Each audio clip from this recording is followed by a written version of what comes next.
On the surface, America and China seem like two very different countries, different traditions, different histories, different cultures, different people. And unfortunately, during recent times, we have seen lots of tension, the trade war, and most recently, the scuffle over the protests in Hong Kong, accusations and animosity over who's doing what wrong, who supports who, and who passes what law. But what if that these two countries are more compatible than we thought? What if through an analysis of the compatibility of jazz and traditional Chinese music, we can review new cultural connections that reinforce the possibility of a peaceful coexistence? Now, music is a very key part of understanding any nation, because an analysis of the music's evolution and characteristics give great insights into a nation's identity. So let's start with the Chinese side first, traditional Chinese music. So after looking at all the sources, I've summed them up into three distinct key points that I feel like you guys should know to understand my study. So on the Chinese side, with its insights on ancient China, the biggest emphasis is on harmony. And this harmony is a very vague concept, right? But specifically in the context of traditional Chinese music, it is social harmony as an expression of musical harmony. What does that mean? So ancient China was dominated by these many great philosophers, Confucius, Mo Tzu, Lao Tzu, Sun Tzu. But what united them was a theory of men's relation with the universe and the earth, and that notion was harmony. The Feng Yulan, a professor that my mom actually worked with when she was in college, wrote an entire book that compiled everything, every teaching that every philosopher ever had. And the key thing within all of those studies is harmony. So, how does harmony pertain to music? Well, according to Alan R. Thrasher, a sociologist, he attributed the role of music in ancient China as a tool of the elite to convey obedience and encourage harmony among the lower class. And even the philosophers, Lao Tzu, I want to focus on him, because Lao Tzu is accredited with founding this entire school of thought called Taoism. And Taoism places a huge emphasis on a person's harmony with nature. Confucius placed a huge emphasis on a person's harmony with their own thoughts and their own expression. But what's significant is that they both included chapters in their books that said music was the way through which men can train themselves to be harmonious with their surroundings. Music is the bridge between man and the universe. So as a result, you see Chinese music having a really strong emphasis on specific notes being together. And it's generally slow-paced and with the tranquil and peaceful mood, because back then it was performed for the emperors and governors themselves. But there's also multiple subgenres. We can't forget that history isn't only written by the ruling class, because there are lots of labor groups that also develop their own unique forms of music. And that is really poignant because I'm moving to jazz now. So while Chinese music had an emphasis on harmony, the one defining factor of jazz that, if I had to sum it in one word, is individualism. The history of jazz is not a very pretty one. It started in West Africa in the form of traditional African tribal songs, and those people were shipped against their will to the cruel plantations in the southern colonial states. However, they brought these African rhythms that they morphed into work songs. And these work songs are attributed by Alan Shipton, who wrote a 1,000-page novel about the history of jazz. These were attributed to be the building blocks of what is called the blues. The blues is the first form of jazz in America. Through a simple chord progression, it told an emotional journey. And this aspect of emotion is very important to jazz because African Americans in American history have suffered a lot at the hands of white oppressors, at the hands of discrimination. So jazz ended up becoming a sort of cathartic venue for them to express their dissatisfaction with society. But at the same time, it also provided a sense of cultural unity. African Americans were connected, especially during the Harlem Renaissance, through their shared African American heritage. What the musicians did was they combined these traditional African rhythms with the classical instrumentation available in the States, trumpets, trombones, saxophones, and really created something new. And why that's important is because jazz, as a result, the evolution of jazz was really guided by key musicians who went beyond the sort of normal and created a new genre of music.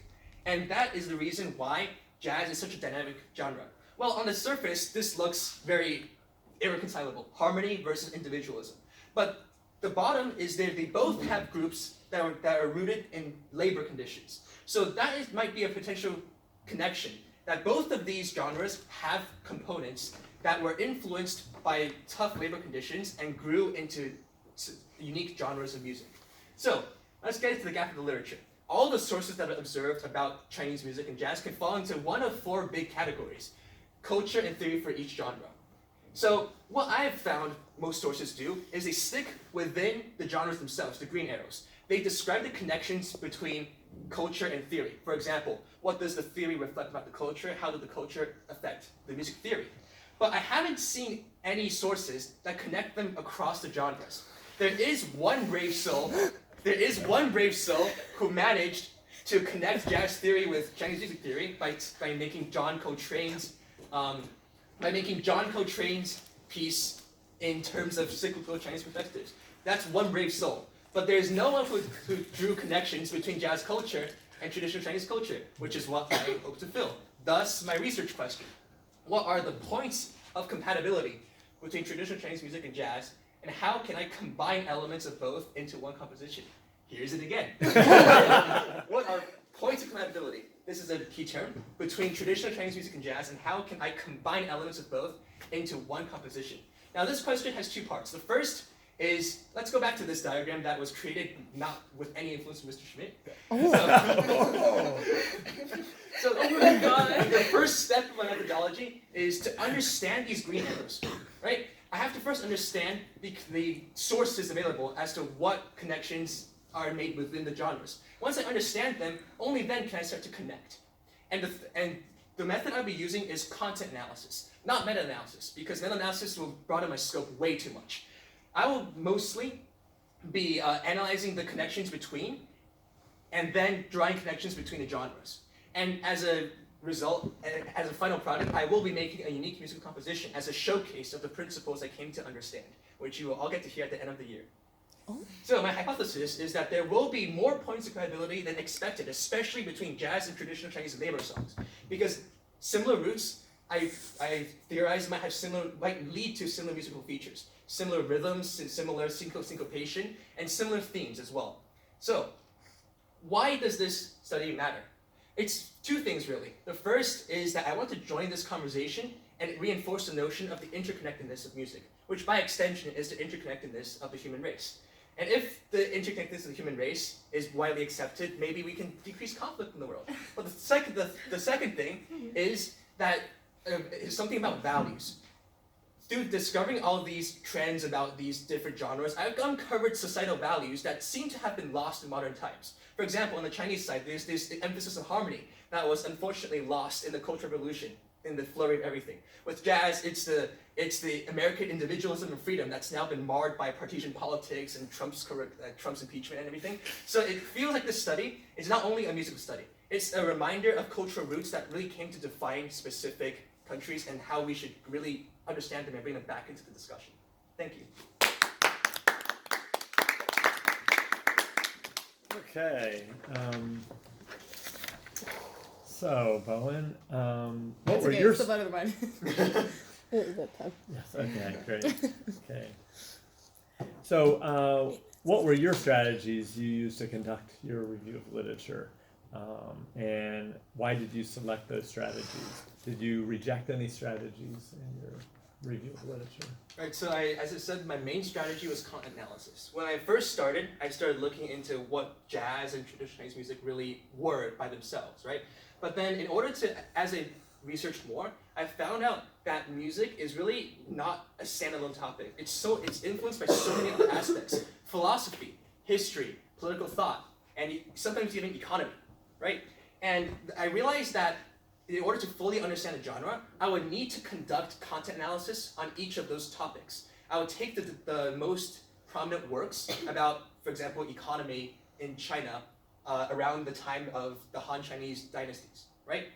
And I will need to analyze them and draw out the key features and compare them with key features of jazz during that time. So with the wide range of sources really made me gravitate towards content analysis because fundamentally they were the ones who did the research before me and they know more about it. What I'm trying to do is build off of them and create something new, draw connections that no one else has really seen before. And I rejected meta-analysis research because meta-analysis implies sort of taking on all aspects of something and making generalizations. Well, with music, taking on all aspects is not something that any researcher could do, because just within the Chinese music, taking on all aspects means not only including Han Chinese music, but also all the minority groups' music that had Russian influences, Middle Eastern influences, that I really didn't have time to cover in a year, maybe not even a decade. So meta-analysis research really doesn't suit this because there's so many aspects that I could have done. So content analysis with predetermined sort of topics like philosophy, economics, history, that was a much better option for me, and that was the method I ended up conducting my literature review based on. Okay, thank you.